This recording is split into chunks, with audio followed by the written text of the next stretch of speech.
Ladies and gentlemen, good day and welcome to the Q2 FY22 earnings conference call of Bata India, hosted by Axis Capital Limited.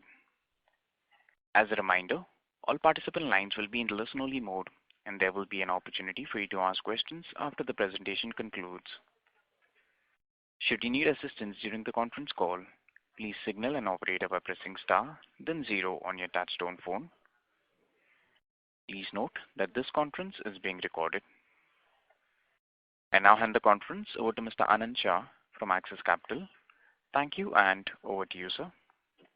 Yeah, thanks, Steve. Good morning, everyone. And on behalf of Axis Capital, I welcome you all to the Bata India Q2 FY22 earnings call.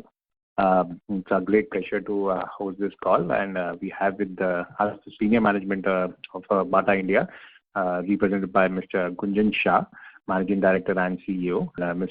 Vidya Srinivasan, Director of Finance and CFO. So what I'll do is I'll hand over to Gunjan for the presentation and opening remarks, and post that we can jump into Q&A.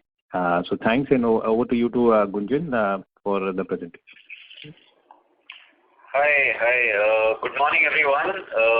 Good to see a lot of you, or at least good to have all of you on the call.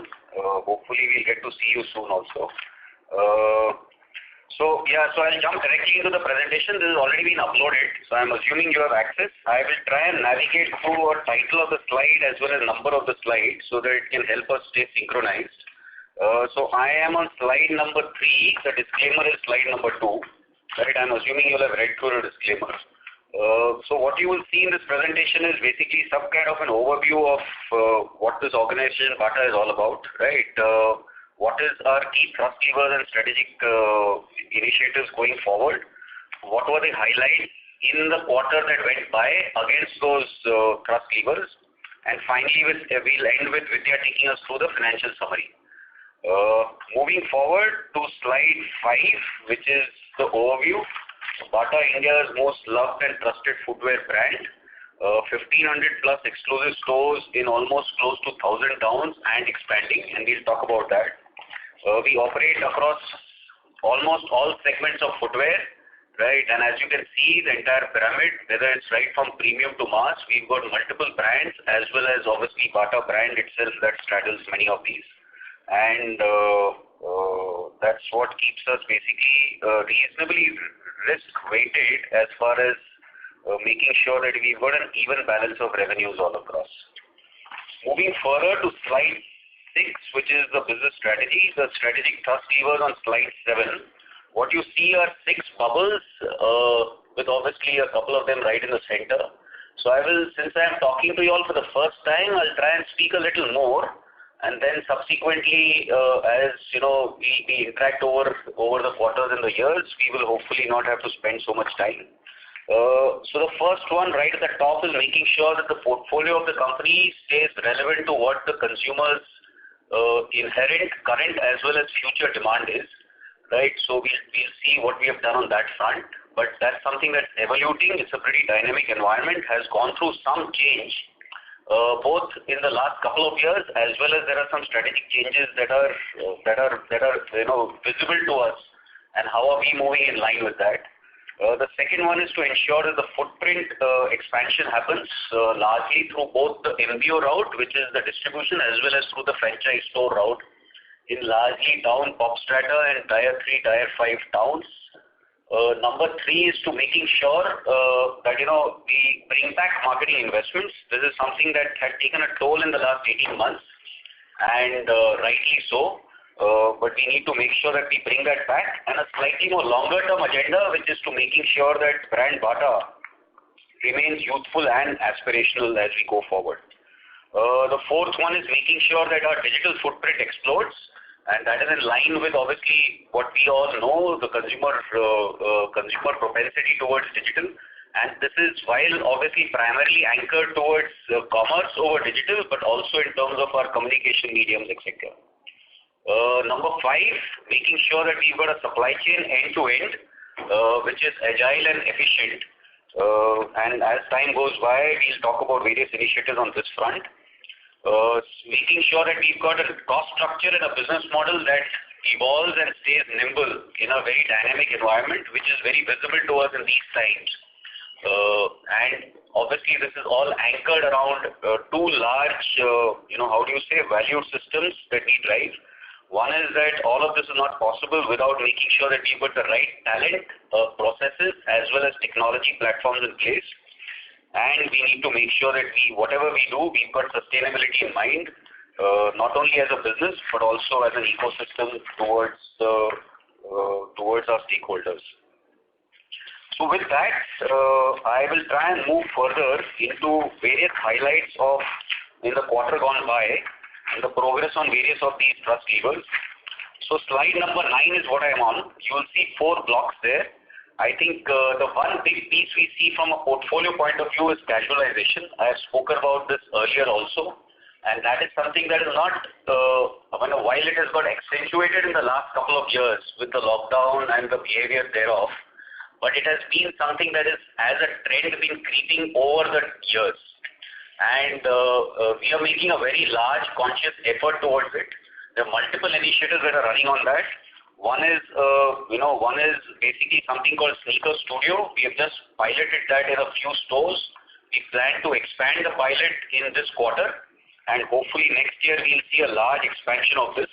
This is basically around the concept of having almost, we've got almost 9 brands. We want to showcase almost 300 styles of sneakers, depending on the size of the store, right, to consumers, and which is feeding into this casualization concept. The preliminary outputs of this concept are pretty promising, and hopefully you will get to hear a lot more about this as time goes by. The second piece is on our primary leading sneaker brands, which is Power and North Star, making sure that they get re-energized, first and foremost with increasing range as well as options to consumers, powered by technology. And that is something that is underway right now. North Star has already seen some encouraging results where we managed to achieve the shift in this quarter one by, and Power is also underway. So I think that's something that is going to be driven strongly. Both of these are feeding into the phenomenon where newness in our collection had actually declined over the last 18 months, and rightly so, because it was a very unpredictable environment. But now with things opening up, we are looking at significantly new lines and therefore newness and new collection coming back into what we offer consumers across our stores. And lastly, on the same front as casualization is a pretty large new product launch that we have done, which is called Floats, and that's washable, comfortable footwear. And that is something that has given us exceedingly good response. In fact, we have run out of stocks right now, and the work is on right now. Hopefully by end of December, we should have revised supplies back in. And that is something that will take a lot of our focus and energy in the coming year. Moving further to slide number 10, expanding footprint. I think on multi-brand outlets, we made good progress. There has been good groundwork that's happened even in this COVID period. We have expanded from almost 700 towns to close to 1,000 towns in the quarter gone by. And this is something that we will see aggressive action going forward. I believe that the brand equity of Bata straddles across almost all consumer segments across pop strata. And I think there is a lot of scope for us to improve out here. Similarly, in line with that, we are also working hard in terms of what you see as an industrial business. It has been a niche business, but I think we do carry some significant right to win here, and that is something that we are working upon. There have been some good wins, and hopefully good business to follow in the coming quarters. Moving further to slide 11, franchise, which is the other lever in which we want to expand footprint. What we've seen in the quarter is that immediately after the lockdown opened, we started pushing the lever in terms of opening franchise stores all over again. And as you see in the snake curve, right, it just shows the number of franchise stores after the dip that we saw in June 20, which is where the first lockdown happened last year. Right, we've seen a continuous rise, and I think the curve is getting steeper now. We closed the quarter at about 250 stores, and as I've commented in my press release, we have already crossed 270 at the time of the release. We are through this covering almost 150 towns, And as has been stated, the vision is to make sure that 30% of our store portfolio becomes franchise-driven in the next 2-3 years. Moving further to slide 12 is the digital business. Right, the way we see it is that you see two charts. One is talking about contribution to our business, and the second chart is talking about quarter-on-quarter growth. Effectively, it is trying to say that from the exit quarter of 1920 indexed at 100, you can read this as percentages indexed to it. So the quarter gone by was at almost 3.7x of quarter 4 1920. Is that right? That's the way to read it. Yeah. So, and the contribution in the first chart, as you see, has moved up from almost 5% in 1920 to 14% in H1 21-22, which is this year. And this despite the fact that even in the quarter one went by in this H1 maintained at 14%, that shows that despite offline revenue started going up and the denominator going up, we saw the contribution being maintained. So that's good, healthy signs on that front. Slide 13, which brings me to the last slide on other key highlights on various thrust levers. As I said, we want to bring back marketing muscle back into Bata, and we've had a very large campaign that we started off towards the end of the quarter actually, and it panned out in October, and will be subsequently reinforced with some others. But this campaign was the step ahead campaign, encouraging consumers to move ahead now from the COVID the year that went by, and highlighting obviously our the casual as well as the fashion range. It has given us very good response, and we look forward to many more marketing campaigns going forward. We also were in this quarter recognized by Reader's Digest as the most trusted brand in the footwear category. We also saw someone's got a charge, right?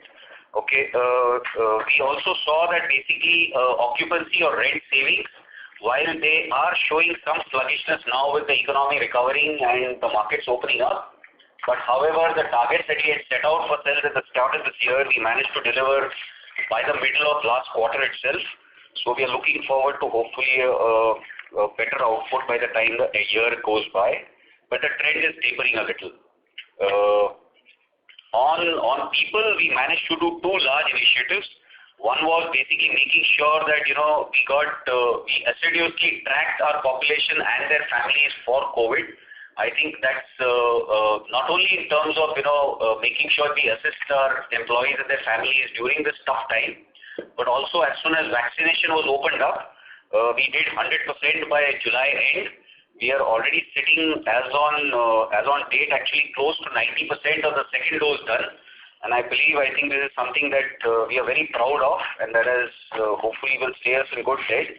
We also saw this being rewarded by consumers by the confidence that they had in terms of entering our stores, because we did propagate stores and man them with people who were fully vaccinated. Another initiative that we did, which is internal to our organization, was recognizing the front line. So the entire 1,000+ manpower, managerial manpower, fanned out in the front line across stores, factories as well as warehouses, to make sure that these are the people who kept the engines of the company running while tough times of the lockdown were on. With that, I will then move to the financial summary. I will request Vidya to take over and take us through the numbers. Right. Yeah. So for the quarter ended September 21, our revenues increased to 614 crores versus 358 crores in Q2 2020, an increase of 67%, and versus 722 crores of Q2 2019. Q1 was obviously impacted by the second wave of COVID, and versus that, we've had significant growth in this quarter as the business has come back, to the earlier levels. From an EBITDA perspective, we are back to profitability versus Q1, and what we've also reported our best numbers in the sixth quarter. So essentially, we are improving in terms of trajectory, both in terms of EBITDA as well as PAT levels. Yeah. I think we can, and obviously the details have already been shared with you. And the cash balance has gone up. Yeah, and the cash balance has gone up, yeah. Right. So that brings us to the end of our presentation, right? With that, I will hand it back to Anand to take us through the Q&A. Happy to take your questions. Thank you. Thank you very much. We will now begin the question and answer session. Anyone who wishes to ask a question may press star and one on their touchtone telephone. If you wish to remove yourself from the question queue, you may press star and two. Participants are requested to use handsets while asking a question. Ladies and gentlemen, we will wait for a moment while the question queue assembles.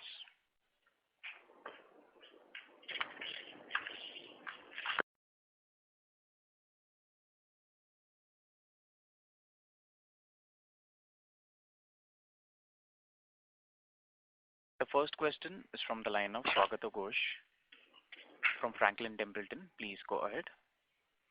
Yeah, thank you for taking my question and thanks for doing this call. Hopefully we can have it more frequently. I have two strategic level questions for you, Gunjan sir. One is on the volume growth. For the last decade has almost been like a lost decade for us. We have not seen much volume growth. So did you identify the key reasons for that? If so, if you can help us understand. And also for the next decade, what kind of volume growth are we looking at? That is my first question. I'll come to the second after we have discussed the first one. Okay. Thanks.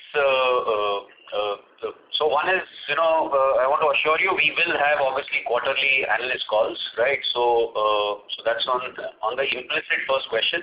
The second one, I understand the point that you're making, right?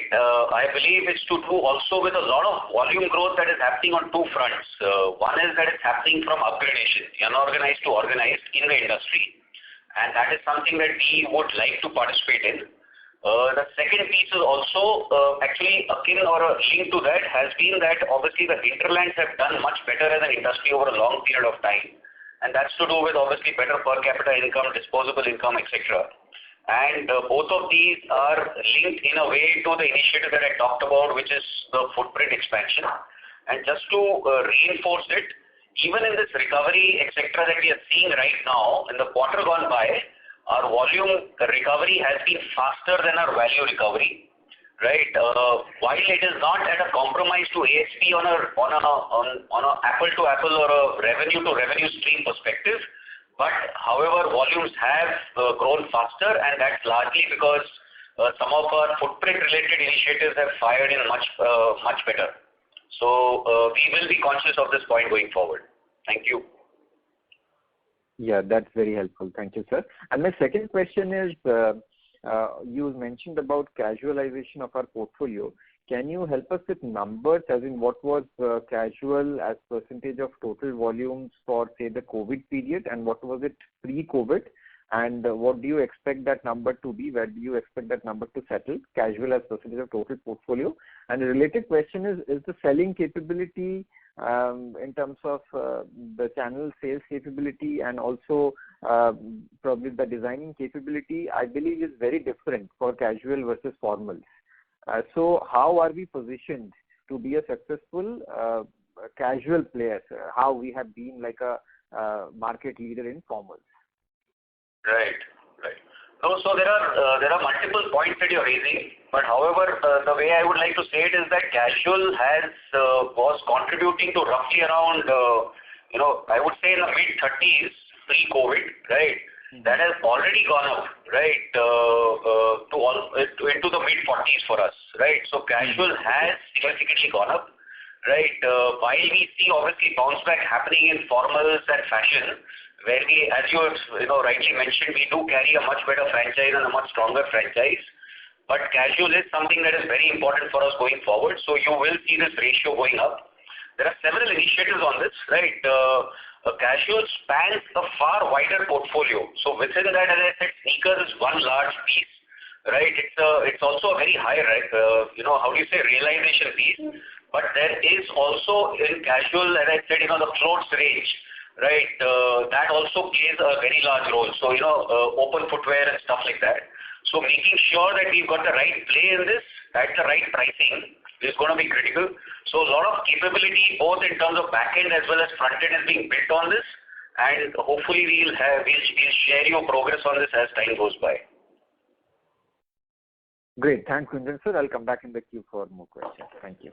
Okay. Thank you. Thank you. Before we take the next question, a reminder to the participants, please limit your questions to 2 per participant. For any follow-up, may be requested to rejoin the queue. The next question is from the line of Arnab Mitra from Credit Suisse. Please go ahead. Yeah, hi, Gunjan and team. Thanks for the very good presentation today. My first question was on digital. You've seen a big jump, but are you still under indexed to the industry in terms of how much now is coming for the footwear industry from digital? And if you could just highlight some of the initiatives that you have already taken and what more could you do to kind of increase your share in that segment? Right. No, so I would agree with you. We are under indexed on digital. Right.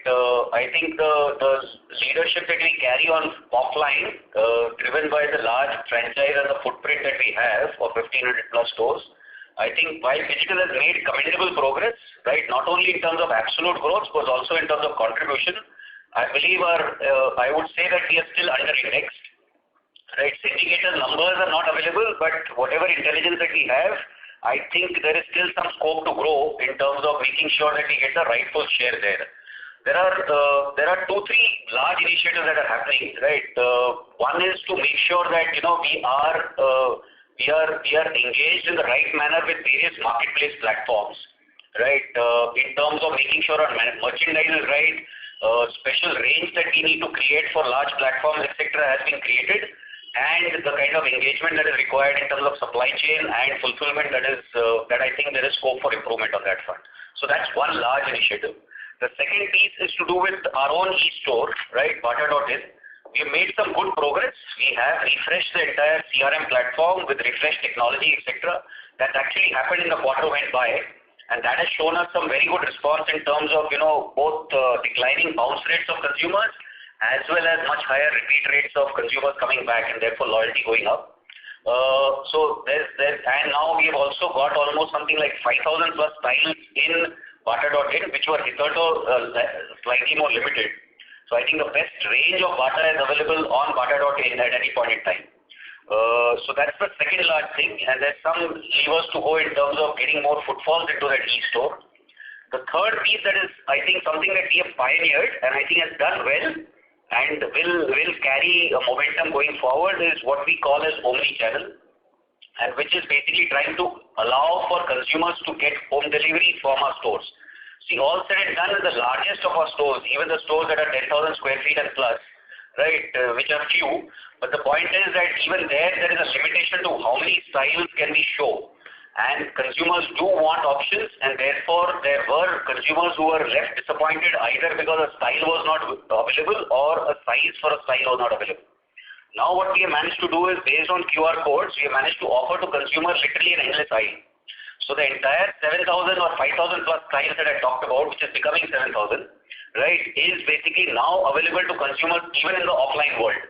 So while the consumer can try on products, but if a size is not available, etc., can basically just simply order, pay, and make sure that the product is delivered if at his or her convenience, either in store or at home.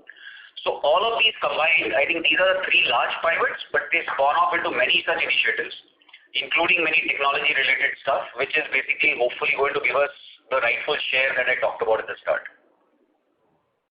Thanks, Gunjan. That's very helpful. And my second question was, many years back, I think there was talk of, a lot of focus on women's footwear and accessories. So I just wanted to understand where they fall in the priority list. Or is the casualization trend the main thing that you are going to drive in terms of portfolio? And that was my last question. Okay. So see, there are areas where we are traditionally being strong at, right? Whether it's formals, whether it's fashion, right? Or whether it's even school. And these areas will get reinforced and reinforced so that we leverage the bounce back that's coming, and which we can see obviously that's happening, that's showing up in the numbers. But however, I think the one that is going to add on to it is the one that I've highlighted, which is casualization. So it's not coming at the compromise of women's. Let's put it that way. Okay, thanks. That's it from my side. The best. Thank you. Thank you. The next question is from the line of Anand Shah from Axis Capital. Please go ahead. Yeah, hi, Gunjan. Just a couple of questions from me. So firstly, on the distribution business, I mean, I'm assuming it accounts for about low double-digit revenues. So any plan you can outlay here as to how are you looking at it in terms of expansion and any targets in terms of contribution there? Okay. So basically, the way we look at it, I'm assuming when you talk distribution, it's a multi-brand business, right? Yes, correct. The multi-brand outlets, I think, is a reality in the Indian market, and that is something that we can leverage also with the formalization of the industry that is underway for some time, right? For various reasons. I think that's going to become a reasonably large pillar of our growth going forward.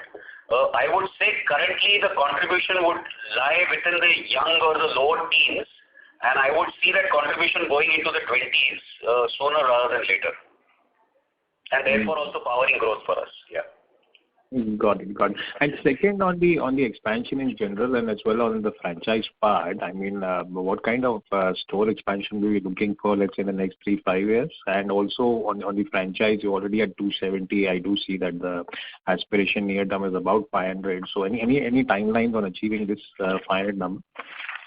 Yeah, so I think we've set up a reasonably aggressive number in terms of 500 stores. I think that should also give us largely the incremental stores. We will have obviously some company-owned outlets, but I think the franchise model is going to be the go-to model from a disproportionate focus as well as investment perspective. So what we should see is hopefully sooner rather than later, but what I have set out along with the team is 2 to 3 year kind of a timeline. Okay, thanks. I'll get back into the queue. Thanks. Thank you. The next question is from the line of Bhargav Buddhadev from Kotak. Please go ahead. Yeah, thank you for the opportunity. So my first question is that Bata hasn't been able to succeed a lot in the distribution business despite having a strong brand recall. Mr. Buddhadev, yeah? Your voice is too low. If you can speak closer to the answer, please. Yeah, am I audible now? Yeah, much better. Yeah. Yeah, so Mr. Gunjan, Bata hasn't been able to succeed a lot in the distribution business despite having a strong brand recall. Now that you've joined in and given your experience at Britannia, which has done a phenomenal job in terms of expanding business to distribution, are there any key learnings which can be implemented in sort of helping Bata succeed faster on the MBO side? That's my first question. Okay. You want to ask your second question also so that I can answer in conjunction? Yeah, so the second question is, you mentioned in your presentation that the organization will be doing a lot in terms of making it nimble on cost. So is it possible to elaborate on key areas which you have identified in order to make the organization leaner? Because if you look at the results of your competitors during the COVID period, Bata has been very low in terms of coming back to profitable path. If you look at other companies like Relaxo and Metro, they have achieved profitability much faster. So what are the key areas where we are looking at in order to make the organization more leaner? So these were my two questions. Sure. Okay. So on the distribution side, I think there are learnings, right? It's a very different kind of a business, right? The ticket size is very, very different. And hence, therefore, basically the spread of the outlets or in terms of, consumers' expectations also, right? The intensity of work in terms of merchandise that you need to do. So there are various ways in which there is commonality, but there are several areas of departure also. So I would say that, there are areas where we can, obviously some of the learnings can be extrapolated, but a lot of that will have to be customized for this industry. But I'm sure I think we should be able to make a steady, solid push forward on this entire area, and which is what I had answered to the earlier question when I talked about in terms of contribution of the distribution business going forward, driven by obviously footprint, but also making sure that we've got customized merchandise for it. The consumer that footfalls into these stores is a very different kind of consumer. Her expectations are very different, etc. Right? So that's one. On the second piece, which was to do with the nimbleness on cost, I would say that there are initiatives and areas that have been outlined on this.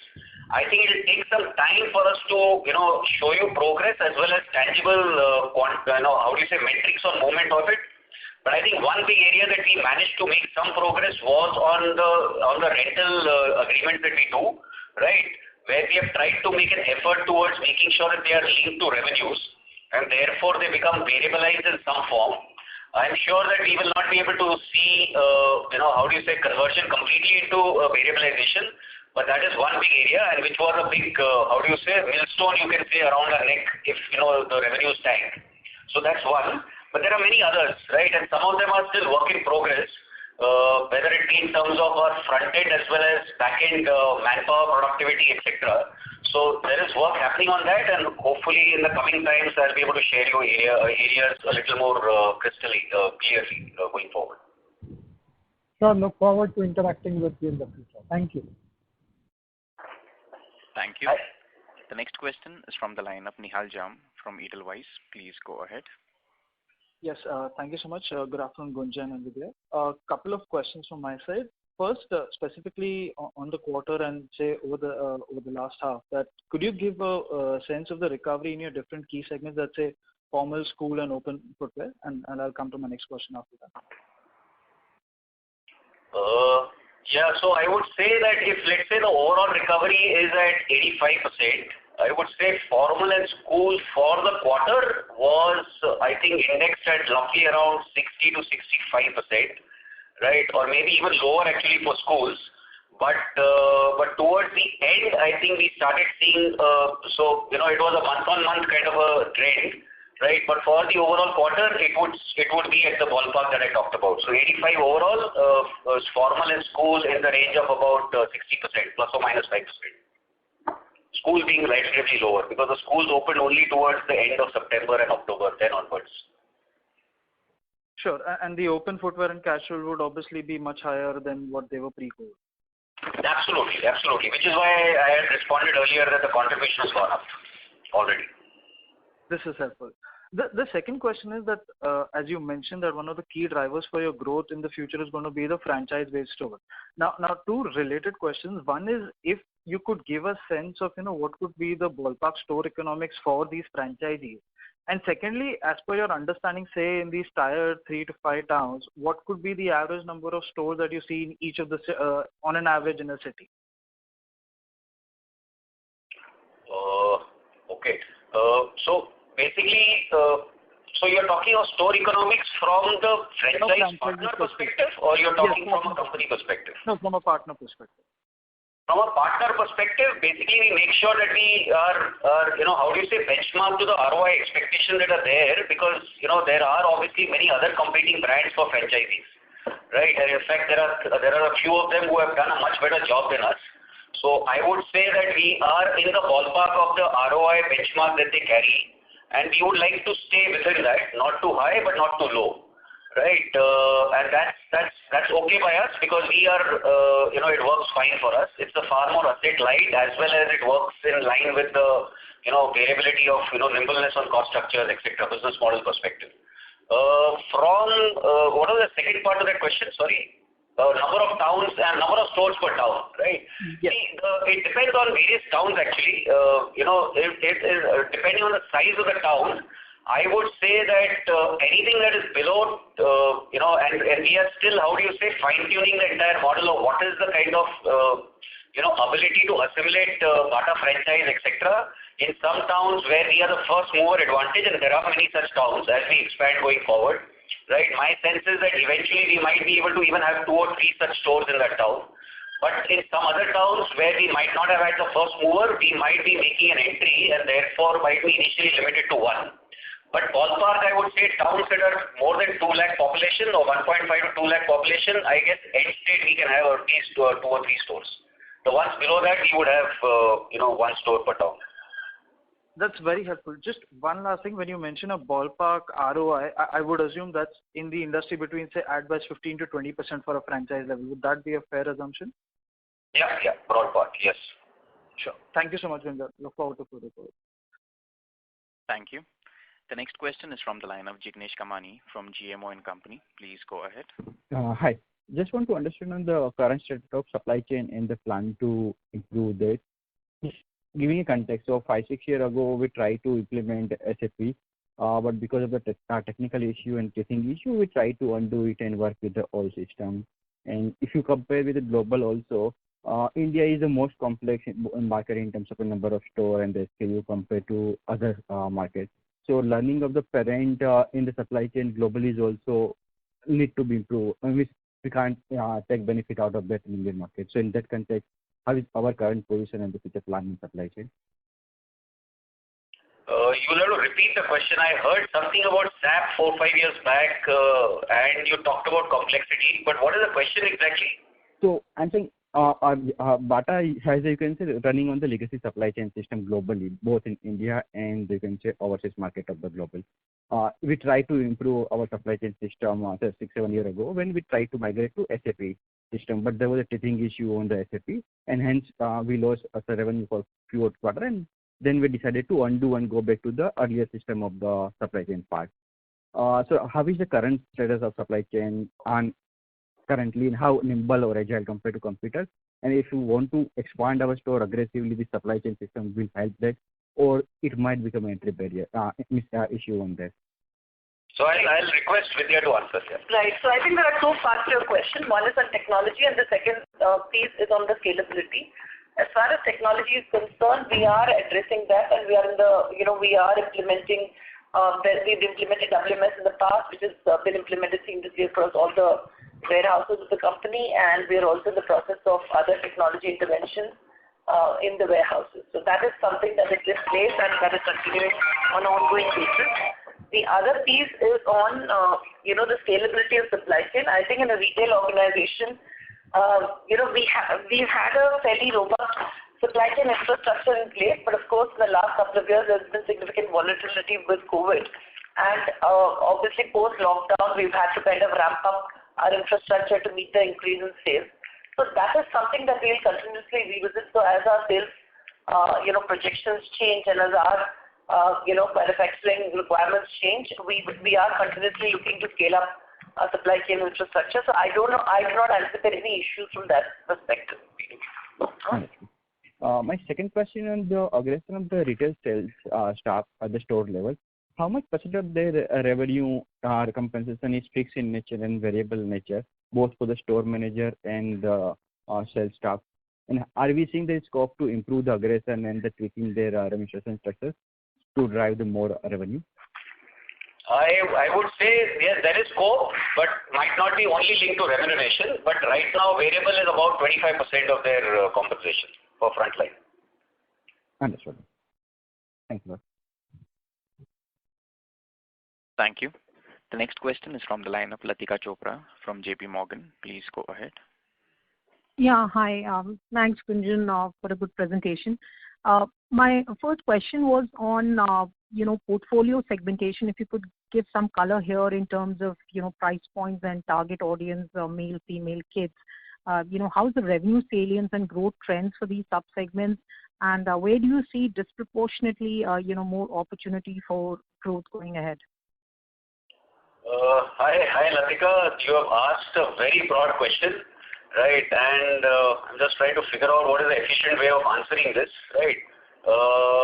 See, it depends on the way you want to slice it, right? And, we slice the data in multiple cuts, right? One way is to do it by brand, right? So we've got brands and then obviously, Bata Red Label, Bata Comfort, and you've got Power, North Star, etc., Bubblegum. So a bunch of brands which I just displayed on the slide. The second is by target consumer, as you said, which is men, women, kids, and so demographic kind of a thing. And third one that you also mentioned was by price point. And all three of them actually intersect in various ways, as you would most probably assume. So a little difficult for me to answer so easily. But I would say that from a growth perspective, I think from a structural strategic growth perspective, I would say that there are 3 or 4 pivots that I had actually talked about in my slide also. One is, I think, casualization, and within that, sneakerization is a large trend. It's a structural trend, and I think it's imperative that we participate successfully in that. So that's one. The second piece is, I think, the formalization of the economy, and therefore, I would say basically making sure that Bata and Bata's products are available within a proverbial arm's reach, and therefore footprint related stuff which will basically drive growth for us. And similarly, even on the other side, which is basically the digital piece, where again consumers are looking for hopefully our brand and making sure that we are attractively in proposition to consumers. So that's the second piece. I think the third one that's a little more nebulous right now, but hopefully we will see that developing. We've developed some work on it, right? But that's to do with future trends, which is to do with emerging requirements of consumers towards sustainability. And therefore presenting them a sustainable option, recyclable materials. We've got a a good shoe campaign that we've launched, which is a bunch of range that we have launched under Hush Puppies, which is made from recyclable materials, etc. So I think these are the broad pivots, I would say, rather than getting into slicing of data, as I said, which can get very complex, Latika. All right. The second question was if you could give us, some sense, how the growth for your average selling price has been, on aggregate portfolio basis over the last few years. And more importantly, how do you see this trending over the next 3 to 5 years when you plan out your growth trajectory?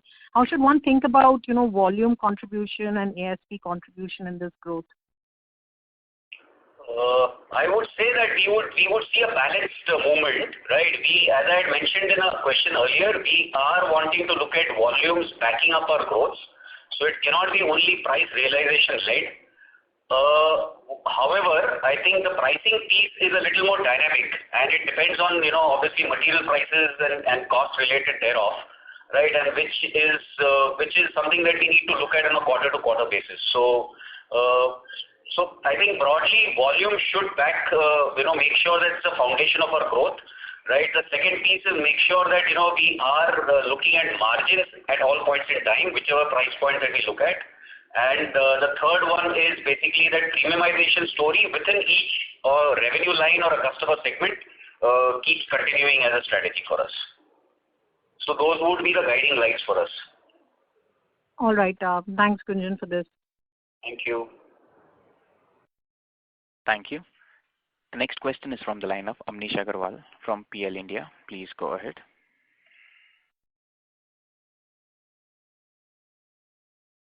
Amnish Agarwal, your line is in talk mode. Kindly go ahead with your question, please. Hello, am I audible? So if you can speak closer to the handset, please. Yeah. Okay. So, sir, my question is regarding the franchisee operations which we plan to expand.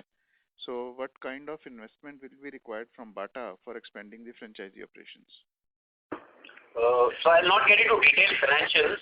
It's also it would not be advisable. But however, let me tell you, it's far more efficient from a capex perspective, from a Bata perspective. But are there any financial commitments from our side, or is it more like you're just giving the brand and some sort of a setup support? No. There's far more control and governance that goes behind it, right? So our objective at all points in time is to ensure that the consumer experience does not get differentiated. So we do make sure that even after kickoff and a start with a franchise partner, we want to make sure that one is the franchise partner is healthy and develops ROIs in line with what I discussed some time back. But also make sure that the consumer sees experience which is absolutely akin to what the person would see in a company-owned store, and therefore builds on the franchise of Bata rather than dilutes from it. So various mechanisms that are put in place, we make sure that they get replicated completely from a franchise perspective. Okay, sir. My second question is with regards to slide number 5. Where you have shown a pyramid of various brands which the company is having. So particularly in the mid segment and premium segment, which all are the brands for which Bata has taken licenses from other parties, and what sort of royalty or say any gross margin arrangement we have? I can't declare numbers to you, but however, I think the brands that we do carry licenses are Hush Puppies, Naturalizer, and Shoal in this. And they are broadly accretive to our margins on a net basis. Okay, sir. Thanks a lot. Thank you. The next question is from the line of Ankit Kedia from Phillip Capital. Please go ahead. So my first question is on the RM pressure we are witnessing, in the footwear industry. So can you just talk of the price increases we have taken in the system, and do the lower ASP products which are pushing in the wholesale channel have the similar gross margins which we have at the EBO level? Yeah. So there are two different questions. On the RM piece, I think we are looking at the environment pretty dynamically, right? The environment on the RM piece is actually a little fluid right now, right? There are certain materials that we have seen very steep rises, right? But there are certain other large portfolio of our materials where we have not seen as much price, raw material price inflation. But on a blended basis, we are working towards mitigating that in the medium term, and making sure through multiple initiatives. Obviously, a key part of that is also pricing, but also in terms of cost initiatives, etc. Looking at material substitution, etc. Right. So that's one piece. On the piece whether the distribution business, I think gross margin is the wrong metric to compare to, because there are cost elements that come from a EBO perspective which don't apply to a distribution business. But on a net margin basis, I think at an EBITDA level, they would be at par. Sure. So my second question is on the athleisure. The global footwear giants, some of the sports brands, get around 20 to 30% revenues from athleisure. Is there any plans to launch athleisure for Bata? You have tried some in Power, experimented with that. From a 2 to 3 year perspective, where do you look at athleisure as a category, given the focus on sneakers as well? No, interesting question. I think this is something that I would say that it's a structural priority. The reason that you don't see it in the bubble charts in a way that I have not expanded upon it is that we need to make sure that we get get the core right. On priority, especially as we recover from this COVID times. But as we see progressively recovery happening, I think the athleisure piece is absolutely right, your comment, and you will see a lot more action and hopefully be talking about it also. Thank you and all the best, sir. Thank you. Thank you. The next question is from the line of Vishal Chopra from UTI Mutual Fund. Please go ahead. Yeah, hi. Good morning and thanks for the call and thanks for taking my question. Firstly, just a clarification on slide 5, when you say 1500 plus stores, are they inclusive of the 250 franchisee stores, or are they just a company-owned stores? No, so these are all the exclusive stores of ours, which is what we have mentioned. So it includes company as well as franchise. Okay, so we'll have close to 1250 company-owned stores and 250 franchisee stores. Roughly, yes. Okay. Secondly, with reference to the question on earlier answer on earlier question you gave, just repeating it, but just to clarify, when I look at the three businesses, the company-owned retail business, the franchisee retail business, and the distribution or the MBO business, are you saying the net level EBITDA margins after all the costs, rent costs, and everything, full rent costs, everything, are the EBITDA level margins similar across the three? Ballpark, yes. Franchise might be a little more. Okay. And how about the distribution business EBITDA margins? Which I commented, right? It's in the overall range of EBITDA at EBITDA level. Okay. And okay, thanks for that. And last question, how do you think the proposed GST increase at footwear below certain MRP where the GST is lower now, which is proposed to get increased, how could it impact both the company as a Bata and if you have any comments for the industry as well? Right. So I think we are currently awaiting the exact piece of the government notification in this regard. Having said that, we are making internal plans on what kind of things need to be done. So I think we will be able to share further detail once the notification is out and we know the exact structure of how it's going to pan out. Okay. But fair to assume that the industry will need to pass on that to the consumer and take MRP increase? So we will do whatever is required. We have developed scenarios and we are working with interim plans so that we don't get waylaid by it as and when the notification comes. Okay, fine. Thanks a lot. Thank you. Thank you. The next question is from the line of Sachin Bobade from Dolat Capital. Please go ahead. Yeah, hi. Thanks for the opportunity. I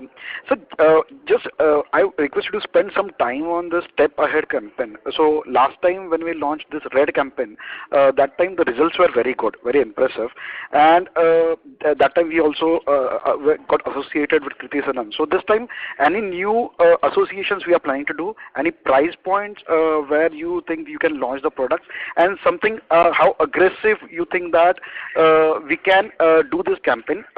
Last time, I think the women portfolio contribution has increased significantly. So your comments on step ahead campaign, number one, and second, the best margins we were able to achieve in the time of FY19-20 when premiumization was at peak, and then after the COVID came. But then this time, because of COVID, last 1.5 year, we have lost some volumes. So the focus would continue to remain on premiumization, or that will take some backseat, and volume regaining the volumes would be a priority for the company. Your comments, please. Okay. So on the step ahead campaign, I think this is just a start, right? We have been such an absent for a reasonably extended period of time. We had small spurts, but then we had to abort them again because of subsequent successive lockdowns, etc., and uncertainty. So I think this step ahead campaign was a start towards, as I had mentioned, bringing back the marketing muscle into Bata. And we will see a lot more going ahead. In what form and shape, I think you'll have to wait and watch, right? But it will be obviously in line with the imperatives that I've just talked about. And, it will try and, obviously further the kind of areas where we see strategic, benefits in terms of positioning our brands right. Right, and they can be, niche for certain brands and consumer segments, as well as mass advertising or campaigns for certain brands and segments. Right, so that's on that front. On the piece that you talked about in terms of margins versus volumes, I had already mentioned that we don't see them as exclusive. We will want to see premiumization as a journey continue. But however, there is a volume that is an opportunity which is basically in terms of bottom of the pyramid, the formalization of the economy, the bottom pop strata and tier 3, tier 5 towns, which will be fueled by the initiatives that I've already talked about. So I don't see them as exclusive to each other. They can go potentially hand in hand. And we have seen it in the quarter. Our volume recovery has been faster despite the ASPs and margins getting maintained at a gross margin level. Okay, sir. Thank you. Thanks a lot, sir. Thank you. The next question is from the line of Girish Pai from Nirmal Bang. Please go ahead. Yeah, thank you for the opportunity. Gunjan, I had a few questions on the wholesale channel. How do you think, besides distribution expansion, how do you think you're going to incentivize distributors who typically tend to be multi-brand distributors to sell your products? Is there anything that you plan doing there? And secondly, I recall you saying that there's going to be a separate brand push for the MBO side. I recall you mentioning this in one of the interviews that you did. So does it mean a separate brand ambassador on the MBO side? Sorry, I missed your first question. What was that? So besides the distribution expansion that you're talking about, what else are you planning on the wholesale side, be it from an incentivization of distributors? What other steps do you propose to take on the wholesale side to grow that particular part of the business? Mm-hmm. Okay, all right. I would say that basically there are multiple elements that go into running a distribution business, and I think there are, while we have not detailed out everything, but work that is on in terms of the kind of merchandise. I had already mentioned that the merchandise required for that consumer segment, etc., is very different. So there is already a lot of groundwork that's happened on that, and we are seeing early signs and fruit. The second piece of making sure that we have also not only distribution but also in terms of engaging with these multi-brand outlets, that requires a very engagement model compared to exclusive outlets, and therefore how do we make sure that Bata is prominently shown to consumers both in terms of range as well as brand recall, etc., is another big part. And then there are engagement programs, incentive structures, etc., right? So all of that basically goes into the package of running a distribution business. From the point that of brand ambassador, I don't think we have reached that stage. We are looking at seeing whether there can be flanker brands in the distribution business, but I think there's some way to go before we can start talking at it.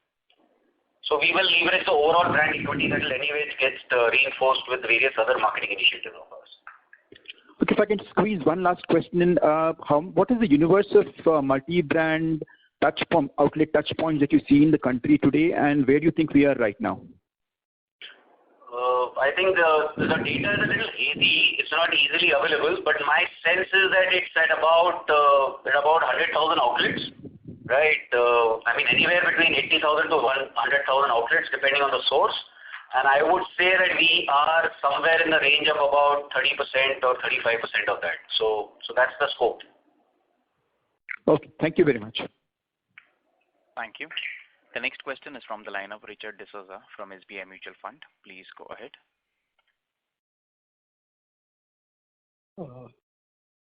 Thank you, sir. Your line is locked mode. Yeah.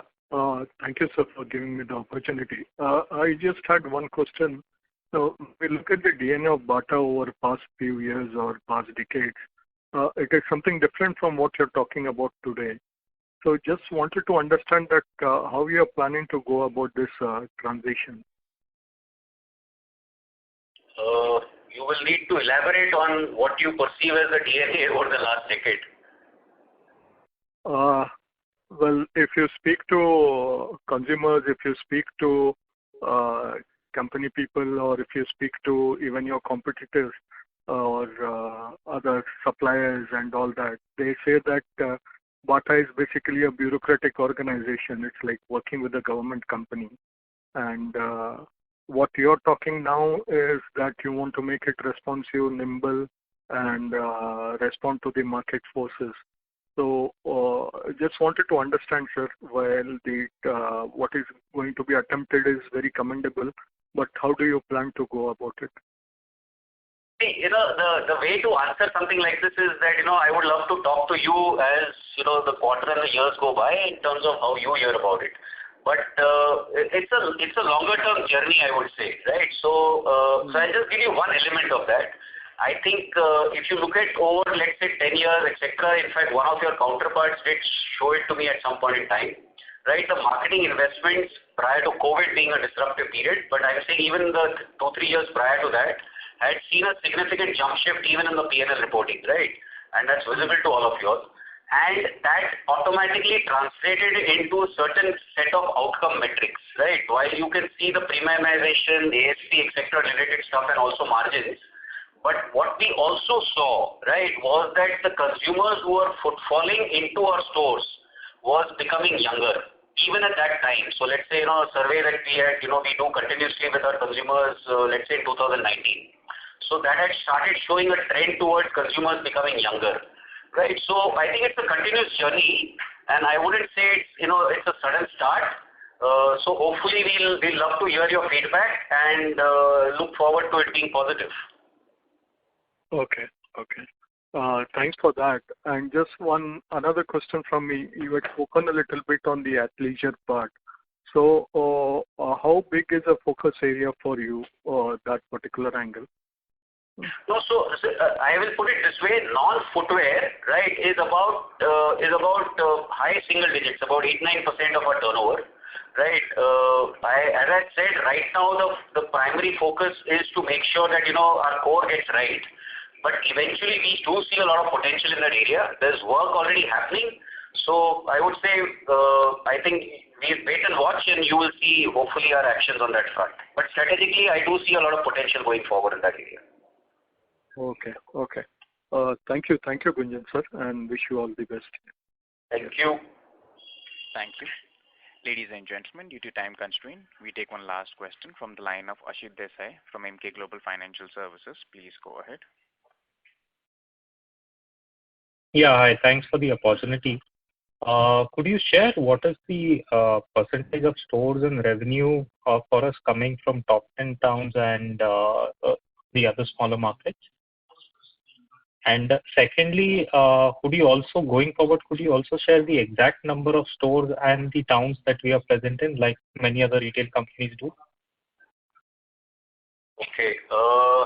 So basically, I would say the first question, it would be in the range of about, I would say 30%, right, is what our contribution would be. About 30 to 33%, right, is what the top 10 metros would be contributing to our turnover, right. In terms of basically, just repeat the second question, please. Yeah, on the store count and number of town presence, requesting if you could share the exact number of stores and towns like many other retail companies do. Yeah, right. So I think we would broadly be present in about 400 to 500 towns, I would say right now. About 500 towns with our exclusive stores. Your presentation says 950 plus towns. That includes the multi-brand outlets. Okay. Yeah. I was assuming you're talking of stores, which is exclusive stores. Otherwise, it stands close to about 1,000 towns, as I mentioned in the presentation. Yeah. Yeah. Thanks, sir. Okay. All right. Thank you. Thank you. Ladies and gentlemen, I now hand the conference over to the management for their closing comments. Over to you, sir. Thank you so much for joining. Right. Look forward to interacting with you in the coming period. And thank you for your interest. And in case there are any further queries, you can please direct it to our investor cell. And we'll be happy to entertain. Thank you. Thank you. Ladies and gentlemen, on behalf of Axis Capital Limited, that concludes this conference. Thank you all for joining us, and you may now disconnect your lines.